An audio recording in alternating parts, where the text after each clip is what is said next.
At 25, Evelyn had already lived too many lives.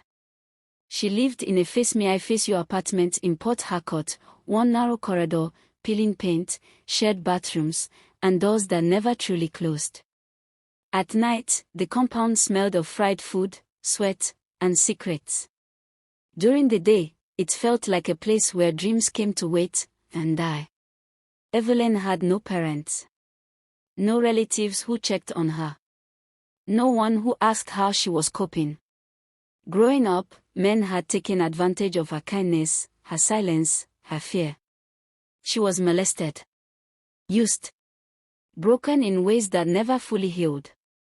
And when she finally grew old enough to understand what had been done to her, she made a decision that hardened her heart but kept her alive. If men wanted her body, they would pay for it. Not because she enjoyed it, but because she refused to be powerless again. At night, Evelyn became someone else. Bold lipstick. Short dresses. Confident steps. Men saw a woman who looked like she had control. They never saw the girl who showered for too long afterward. Or the one who whispered apologies to herself in the dark. Or the one who wondered if God had forgotten her completely. Then came the night that rewrote her life.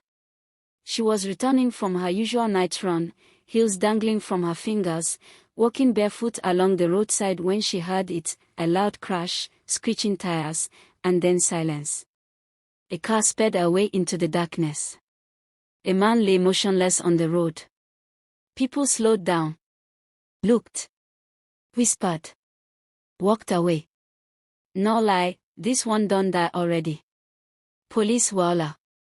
Not my business. Evelyn stood still. She had trained herself not to care. But something inside her refused to move. She knelt beside the man. His clothes were expensive. His breathing shallow. His face bruised and bleeding. Please, don't die, she whispered. Using all her strength, she dragged him to the roadside, flagged down a taxi, and rushed him to the nearest hospital. She stayed until the nurses took him in.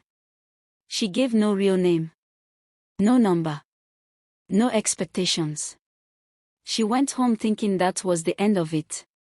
It wasn't. Days later, there was a knock on her door.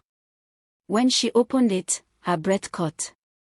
The man stood there, alive, healed, calm. His eyes carried gratitude, not arrogance.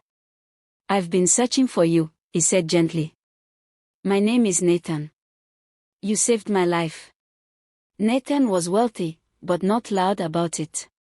He owned businesses, lived comfortably, and carried himself with quiet confidence. Yet despite everything he had, something about Evelyn stayed with him. They began to talk. Slowly. Carefully. Nathan never rushed her. Never touched her without permission. Never treated her like a secret. For the first time in her life, a man wanted her mind, not just her body. One evening, overwhelmed by guilt and fear, Evelyn told him the truth, her past, her work, her shame. She expected disgust. Distance.